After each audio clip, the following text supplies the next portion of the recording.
నమస్కారం వార్తలకి స్వాగతం. ముందుగా ముఖ్యాంశాలు.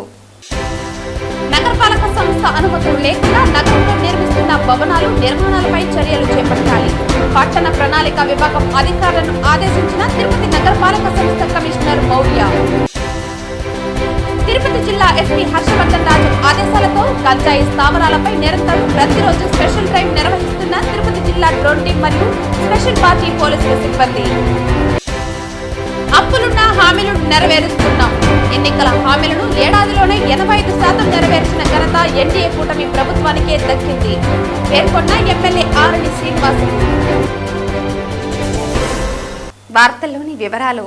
తిరుపతి నగరపాలక సంస్థ అనుమతులు లేకుండా నగరంలో నిర్మిస్తున్న భవనాలు నిర్మాణాలపై చర్యలు చేపట్టాలని నగరపాలక సంస్థ కమిషనర్ మౌర్య పట్టణ ప్రణాళిక విభాగం అధికారులను ఆదేశించారు. మంగళవారం ఉదయం నగరంలోని 45వ వార్డులోని శివజ్యోతి నగర్, ప్రగతి నగర్, అయ్యప్ప కాలనీ, అందుల శరణాలయం తదితర ప్రాంతాల్లో పారిశుద్ధ్య అభివృద్ధి పనులను కార్పొరేటర్ అనిల్ రాయల్ వివిధ శాఖల అధికారులతో కమిషనర్ పరిశీలించారు. శివజ్యోతి నగర్ వద్ద వేసిన కొత్త రోడ్డులో వాహనాలు పార్కింగ్ చేయటం, మద్యం సేవిస్తున్నారని, రోడ్లలో గుంతలు ఎక్కువగా ఉన్నాయని పూడ్చాలని ప్రజలు కోరారు. ఈ సందర్భంగా కమిషనర్ మాట్లాడుతూ పోలీసుల సాయంతో వాహనాలు పార్కింగ్ చేయకుండా చర్యలు తీసుకుంటామని అన్నారు. డ్రైనేజీ కాలువల్లో ఉన్న చెత్తను తొలగించాలని అధికారులను ఆదేశించారు. అనుమతులు లేకుండా నిర్మిస్తున్న నిర్మాణాలను పరిశీలించి నోటీసులు ఇచ్చి తగు చర్యలు తీసుకోవాలని ప్లానింగ్ అధికారులను ఆదేశించారు. ప్రగతి నగర్, అయ్యప్ప కాలనీలో రోడ్లపై ఉన్న గుంతలను పూడ్చాలని ఇంజనీరింగ్ అధికారులను ఆదేశించారు. బైపాస్ రోడ్డులోని ఓరియన్ హోటల్ నుండి మురికినీటి కాలువల్లో కలుస్తున్న వ్యర్థాలను అరికట్టి తగు చర్యలు చేపట్టాలని హెల్త్ ఆఫీసర్ను ఆదేశించారు. కమిషనర్ వెంట superintendent engineer Shyam Sundar, municipal engineer Gomathi, D E Ramana, Shilpa, health officer doctor Yuva Anvesh తదితరులు పాల్గొన్నారు. ఎన్నికల హామీలను ఏడాదిలోనే 85% నెరవేర్చిన ఘనత ఎన్డీఏ కూటమి ప్రభుత్వానికి దక్కిందని ఎమ్మెల్యే ఆరణి శ్రీనివాసులు తెలిపారు. ఎన్టీఆర్ భరోసా పెన్షన్లు 3వ డివిజన్లోని ప్రగతి నగర్లో ఎమ్మెల్యే లబ్ధిదారుల ఇళ్లకు వెళ్లి పంపిణీ చేశారు. ఎన్డీఏ కూటమి నాయకులతో పాటు సిపిఐ నాయకులు పెంచలయ్య పెన్షన్ల పంపిణీలో పాల్గొన్నారు. ప్రధాన డ్రైనేజీ కాలువ ఎత్తు తక్కువగా ఉండటంతో మురికి నీరు పొర్లి ఇళ్లలోకి వస్తున్నట్లు స్థానికులు ఎమ్మెల్యే దృష్టికి తీసుకొచ్చారు. కాలనీ విస్తరిస్తున్న విద్యుత్ అధికారులు పోల్స్ ఏర్పాటు చేయకపోతూ ఉండడంతో తమకు వీధి లైట్లు లేక ఇబ్బందులు పడుతున్నట్లు వారు ఎమ్మెల్యేకి తెలిపారు. కాగా సిపిఐ నాయకులు పెంచలయ్య ప్రగతి నగర్లోని సమస్యలను ఎమ్మెల్యేకు వివరించారు. స్థానికులు తమ దృష్టికి తీసుకొచ్చిన సమస్యలను వీలైనంత త్వరగా పరిష్కరిస్తామని ఎమ్మెల్యే ఆరణి శ్రీనివాసులు హామీ ఇచ్చారు. కాగా ఎన్నికల్లో ఎన్డీఏ కూటమి ప్రభుత్వం ఇచ్చిన మాట ప్రకారం 3,000 రూపాయల పెన్షన్ను 4,000కు పెంచి ఏడాది నిండిందని ఎమ్మెల్యే ఆరణి శ్రీనివాసులు తెలిపారు. తిరుపతిలో 18,664 మంది పెన్షనర్లు ఉండగా వారికి 8,23,00,000 రూపాయలు అందిస్తున్నట్లు ఆయన తెలిపారు. సూపర్ 6 హామీల్లో కీలకమైన పీఎం కిసాన్, అన్నదాత సుఖీభావ పథకం త్వరలో ప్రభుత్వం అమలు చేస్తుందని ఆయన తెలిపారు. అలాగే ఆగస్టు 15వ తేదీ మహిళలకు ఉచిత ప్రయాణ సౌకర్యం ప్రభుత్వం కల్పించనున్నట్లు ఆయన పేర్కొన్నారు. వైఎస్ఆర్ కాంగ్రెస్ పార్టీ పాలనలో పెన్షన్ 2,000 నుంచి 3,000కు పెంచేందుకు 5 ఏళ్లు పట్టిందని ఆయన విమర్శించారు. బట్టన్ నొక్కి సొంత ప్రచారం మాజీ సీఎం జగన్ చేసుకున్నారే తప్ప లబ్ధిదారులకు డబ్బులు మాత్రం పడలేదని ఆయన ఆరోపించారు. 10 లక్షల కోట్ల అప్పులు చేసి రాష్ట్రాన్ని వైసీపీ ప్రభుత్వం దివాలా తీయించిన ప్రధానమంత్రి నరేంద్ర మోదీ సహకారంతో సంక్షేమం, అభివృద్ధి సమపాలనలో ముందుకు తీసుకువెళ్తున్న ఘనత ముఖ్యమంత్రి చంద్రబాబు నాయుడు, ఉప ముఖ్యమంత్రి పవన్ కళ్యాణ్, యువ నాయకులు లోకేష్ దని ఆయన కొనియాడారు. ఈ కార్యక్రమంలో టీడీపీ నాయకులు కోడూరు బాలసుబ్రహ్మణ్యం, సిపిఐ నాయకులు పెంచలయ్య, జనసేన నాయకులు రాజారెడ్డి తదితరులు పాల్గొన్నారు. తిరుపతి జిల్లా ఎస్పీ హర్షవర్ధన్ రాజు ఆదేశాలతో గంజాయి స్థావరాలపై నిరంతరం ప్రతిరోజు తిరుపతి జిల్లా డ్రోన్ టీం మరియు స్పెషల్ పార్టీ పోలీసుల సిబ్బంది స్పెషల్ డ్రైవ్ నిర్వహిస్తున్నారు. తిరుచానూరు పోలీస్ స్టేషన్ పరిధిలోని పాడుబడ్డ గృహాలు, బంగ్లాలపై డ్రోన్ కెమెరాతో పగలు బీట్ నిర్వహిస్తున్న సమయంలో గ్రాండ్ రిచ్ హోటల్ సమీపంలోనే పాడుబడ్డ బంగ్లాలో 9 యువకులు గంజాయి సేవిస్తున్న దృశ్యం డ్రోన్ నిఘా కంటపడింది. వెంటనే అప్రమత్తమైన డ్రోన్ సిబ్బంది స్పెషల్ పార్టీ పోలీసు సిబ్బందితో పాటు ఈగల్ టీంకు సమాచారం ఇచ్చారు. 5గురు సిబ్బంది గంజాయి సేవిస్తున్న వారిని ఎటువైపు పారిపోకుండా 2 పక్కల నుంచి పట్టుకున్నారు. వారి వద్ద ఉన్న గంజాయి పీకలతో పాటు గంజాయి సేవించే వారి వివరాలు తీసుకుని స్థానికంగా ఉన్న తిరుచానూరు పోలీస్ స్టేషన్కు 4గురును అప్పగించడం జరిగింది. మాదక ద్రవ్యాలకు అలవాటు పడి మీ జీవితాలను పాడు చేసుకోవద్దని ఎస్పీ మనవి చేశారు. గంజాయి, డ్రగ్స్ అలవాటు చేసుకుని చిన్న వయసులోనే మీ జీవితాలను చిదిమేసుకోవద్దని తెలియజేశారు. మొదట సరదాగా మారి చివరకు వ్యసనంలాగా మారుతుందని, దానికి అలవాటు పడవద్దని తెలిపారు. యువతీ యువకులకు మీరు ఇలాంటి వాటికి అలవాటు పడి మానేయాలనుకుంటే ధైర్యంగా మా పోలీస్ స్టేషన్కు వస్తే మేము స్వయంగా రిహాబిలైజేషన్ సెంటర్లకు పంపించి వైద్య సిబ్బంది ద్వారా కౌన్సిలింగ్ ఏర్పాటు చేస్తామని తెలిపారు. యువతీ యువకుల బంగారు భవిష్యత్తు మా పోలీసులకు ముఖ్యమనే సంగతి మర్చిపోవద్దని కోరుతున్నామన్నారు. గంజాయికు డ్రగ్స్కు అలవాటై వారు ఏ స్థాయిలో ఉన్నా సరే మీరు స్థానిక పోలీస్ స్టేషన్కు వస్తే మీలో మార్పు తీసుకురావడానికి మా వంతుగా మీకు సహాయం చేసేందుకు ఎప్పుడు ముందు వరుసలో ఉంటామని తెలిపారు. కుటుంబ సభ్యులు కూడా ఎప్పటికప్పుడు తమ బిడ్డల గురించి వాళ్ళ నడవడికపై ప్రత్యేక దృష్టి పెట్టాల్సిన అవసరం ఎంతైనా ఉందన్నారు. ముఖ్యంగా పిల్లలతో ప్రేమగా మాట్లాడడంతో పాటు వారితో స్నేహపూర్వకంగా ఉంటే వారు ప్రతి విషయాన్ని షేర్ చేసుకుంటారని అన్నారు. అమర గాయకులు ఘంటసాల వెంకటేశ్వరరావు అభిమానులు తిరుపతిలోని ఆయన విగ్రహానికి ప్రతి నెల 1వ తారీఖున పాలాభిషేకం నిర్వహించి పూలమాలతో నివాళులర్పిస్తున్నారు. ఈ క్రమంలో మంగళవారం ఉదయం రాయలసీమ రంగస్థలి చైర్మన్ గుండాల గోపీనాథ్ రెడ్డి ఆధ్వర్యంలో ఘంటసాల విగ్రహాన్ని శుభ్రం చేసి అనంతరం పాలాభిషేకం నిర్వహించి పూలమాలలు వేసి నివాళులర్పించారు. అనంతరం ప్రముఖ గాయకులు సోము ఉమాపతిని ఘనంగా సత్కరించారు. ఈ సందర్భంగా గుండాల గోపీనాథ్ రెడ్డి మాట్లాడుతూ ఘంటసాల గాత్రం అజరామజరమని, తెలుగు భాష ఉన్నంతకాలం ఆయన పాటలు చిరస్మరణీయంగా ఉంటాయన్నారు. ఆయనపై ఉన్న అభిమానంతో ప్రతి నెల ఆయనను స్మరించుకుంటూ ఆయన విగ్రహానికి నివాళులర్పిస్తూ ఉన్నామన్నారు. ఈ కార్యక్రమంలో రాయలసీమ రంగస్థలి చైర్మన్ గుండాల గోపీనాథ్, ఘంటసాల అభిమానులు కొట్టే సుబ్రహ్మణ్యం రెడ్డి, ఆవుల కృష్ణమూర్తి యాదవ్, వినాయకరెడ్డి, టీచర్ తిరుమలయ్య, జనార్దన్ రెడ్డి తదితరులు పాల్గొన్నారు. బంగారు చెంగావులు ధరించు శృంగారవతి నార చీరలునే భూజనంబు మెచ్చు భోజనంబును నర్సు కమలాచి కందమూలములు నవలే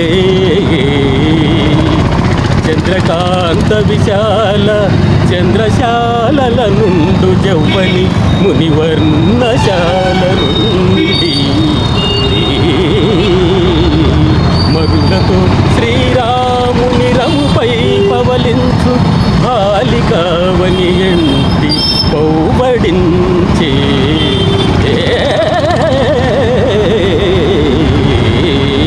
కన్ను సన్నల సుతాంత కాంత లాచరించు చేవలు మెత్తని కాంచనాంగి యుగే ముని ముక్త కాంతాకృపోపశార విధికి ఎంత నాసాధ్యంబు విధికి గలదే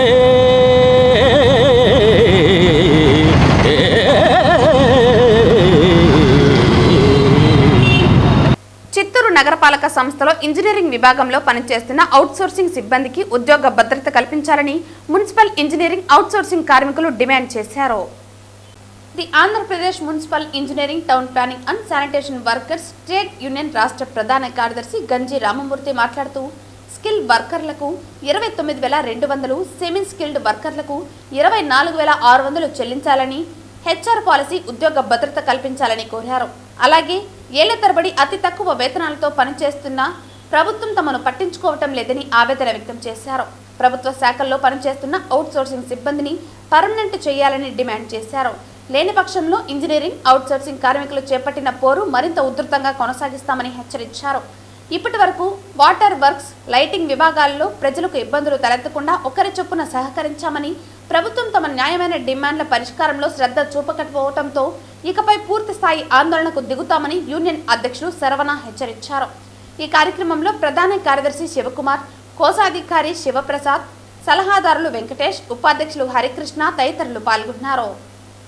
మున్సిపల్ ఇంజనీరింగ్ వర్కర్స్ అసోసియేషన్ గత 59 రోజులుగా స్కిల్డ్, సెమీ స్కిల్డ్ జీతాలు పెంచుటకు సమ్మె చేయడం జరుగుతున్నది.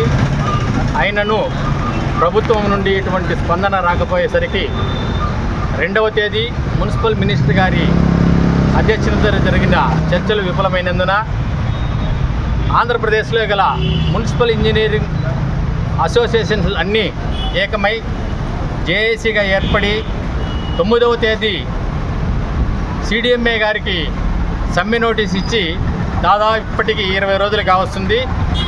అయినను ప్రభుత్వం నుండి ఎటువంటి స్పందన రాకపోయేసరికి సమ్మె చేయడము అనివార్య కార్యమైనది కాబట్టి సమ్మె ఉధృతం చేస్తున్నాం.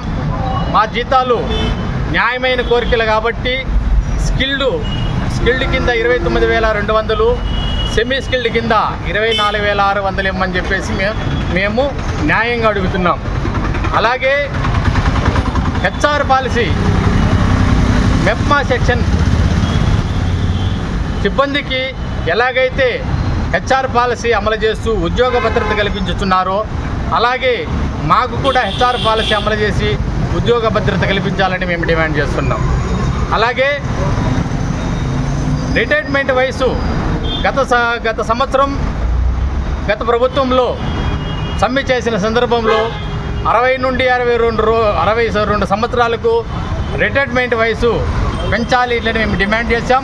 అందుకు మినిట్స్ రూపంలో ఇచ్చారు.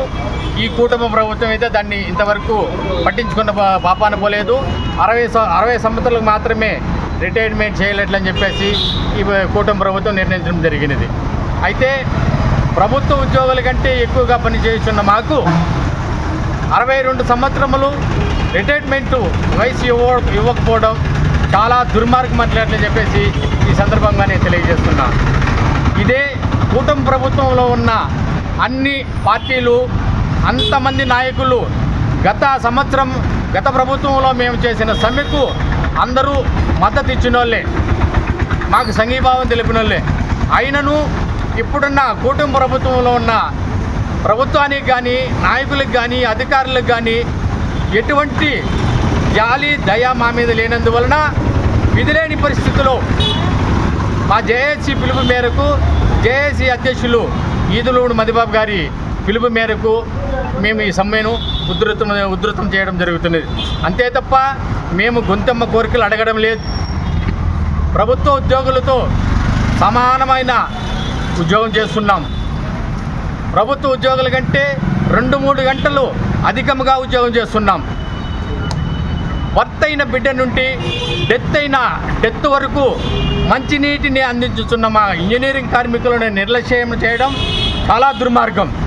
అలాగే వీధి దీపములు నగర ప్రజలకు కానీ ఆంధ్రప్రదేశ్లో గల ప్రజలందరికీ మా సేవలు కనబడటం లేదా అట్లని మేము ప్రశ్నిస్తున్నాం. నాయకులకు కానీ ప్రభుత్వానికి కానీ మేమైతే ప్రభుత్వానికి వ్యతిరేకం కాదు, ప్రభుత్వ విధి విధానాలకు వ్యతిరేకం. అయితే నిన్న మొన్న 2 రోజులుగా పరిస్థితులు చూస్తున్నాం. అధికారులు కానీ అలాగే ప్రభుత్వంలో ఉన్న పెద్దలు కానీ నిర్లక్ష్యంగా వ్యవహరిస్తూ మా ఇంజనీరింగ్ అవుట్సోర్సింగ్ కార్మికులను మేము చేయుచున్న సమ్మెలను భగ్నం చేయాలని చెప్పి వారి దురుద్దేశంతో భయభ్రాంతులకు గురి చేయుచున్న సందర్భము అంతా ప్రజలను గమనించాలి. మేమైతే 13,087 రూపాయలతో మా జీవనోపాధిని ఎలా కొనసాగించాలో ఒక్కసారి ప్రజలు కూడా ఆలోచించండి. మేమైతే ప్రజలకు అసౌకర్యం కలిగించాలి కానీ ఎలాంటి ఇబ్బందులు కలిగించాలని చెప్పేసి మేము భావించటం లేదు. మా న్యాయమైన కోరికలను తీర్చాలని చెప్పేసి మేము ధర్నాలేకి రావడం జరిగింది తప్ప మేము ప్రజలను ఇబ్బంది పెట్టడం మా ఉద్దేశం కాదు. న్యాయంగా మాకు రావాల్సిన డిమాండ్లను ప్రభుత్వం వారు వెంటనే స్పందించి మమ్మల్ని చర్చలకు పిలిచి మా నాయకులను చర్చలకు పిలిచి చర్చలు సఫలం చేసి మా కోరికలను తీర్చగలరని చెప్పేసి భావిస్తూ లేని పక్షంలో నిరవధిక నిరాహార దీక్షకు పూనుకునేదాన్ని కూడా వెనుకాడమని చెప్పేసి ప్రభుత్వాన్ని హెచ్చరిస్తున్నాం. ఆధార్ ఫౌండేషన్ వ్యవస్థాపకులు రఫీ ఆధ్వర్యంలో తిరుపతి రియా హాస్పిటల్ నందు డాక్టర్స్ డే వేడుకలను ఘనంగా నిర్వహించారు. ఈ కార్యక్రమంలో Ria hospital superintendent doctor Radha, SV medical కళాశాల principal doctor Ravi Prabhu, traffic CI Sanjeev కుమార్లతో కలిసి TUDA chairman TTD ex officio సభ్యులు డాలర్స్ దివాకర్ రెడ్డి ముఖ్య అతిథిగా పాల్గొన్నారు. ఈ సందర్భంగా డాలర్స్ దివాకర్ రెడ్డి మాట్లాడుతూ ముందుగా డాక్టర్స్ డే శుభాకాంక్షలు తెలియజేశారు. కుల మతాలకు అతీతంగా ప్రతి ఒక్కరూ దైవంగా భావించేది ఒక్క డాక్టర్నేనని గుర్తు చేశారు. దైవం వైద్యుల రూపంలో వచ్చి ప్రజలకు సేవలను అందిస్తున్నారని పేర్కొన్నారు. కుటుంబాన్ని వదిలి పగలు రాత్రి తేడా లేకుండా వృత్తే దైవంగా భావిస్తూ ప్రజల ప్రాణాలను రక్షిస్తున్నది ఒక డాక్టర్ మాత్రమేనని కొనియాడారు. ఈ సందర్భంగా రియా హాస్పిటల్లో 30 ఏళ్ల క్రితం నిర్మించిన సిల్వర్ జూబ్లీ ఆడిటోరియంను ఆధునీకరించాలని superintendent doctor Radha, TUDA chairman dollars Diwakar రెడ్డిని కోరగా వెంటనే ఆయన స్పందిస్తూ త్వరలోనే సిల్వర్ జూబ్లీ ఆడిటోరియంను ఆధునీకరిస్తామని హామీ ఇచ్చారు. అనంతరం ఎస్వి మెడికల్ కళాశాల principal doctor Ravi Prabhu, Ruia hospital superintendent doctor Radha, traffic CI Sanjeev Kumar, Ruia హాస్పిటల్లోని వివిధ విభాగాల డాక్టర్లను తుడా చైర్మన్ డాలర్స్ దివాకర్ రెడ్డి ఘనంగా సత్కరించారు. అనంతరం వైద్యులు డాలర్స్ దివాకర్ రెడ్డిని సత్కరించారు. వార్తలు ముగించే ముందు ముఖ్యాంశాలు మరోసారి. నగరపాలక సంస్థ అనుమతులు లేకుండా నగరంలో నిర్మిస్తున్న భవనాలు నిర్మాణాలపై చర్యలు చేపట్టాలి. పట్టణ ప్రణాళిక విభాగం అధికారులను ఆదేశించిన తిరుపతి నగరపాలక సంస్థ కమిషనర్ మౌర్య. తిరుపతి జిల్లా ఎస్పీ హర్షవర్ధన్ రాజు ఆదేశాలతో గంజాయి స్థావరాలపై నిరంతరం ప్రతిరోజు స్పెషల్ డ్రైవ్ నిర్వహిస్తున్న తిరుపతి జిల్లా డ్రోన్ టీం మరియు స్పెషల్ పార్టీ పోలీసుల సిబ్బంది. అప్పులున్న హామీలను నెరవేరుస్తున్నాం. ఎన్నికల హామీలను ఏడాదిలోనే 85% నెరవేర్చిన ఘనత ఎన్డీఏ కూటమి ప్రభుత్వానికే దక్కింది పేర్కొన్న ఎమ్మెల్యే ఆరణి శ్రీనివాసులు. ఈ వార్తలు ఇంతటితో సమాప్తం. తిరిగి వార్తల్లో మళ్ళీ కలుద్దాం. అంతవరకు సెలవు. నమస్కారం.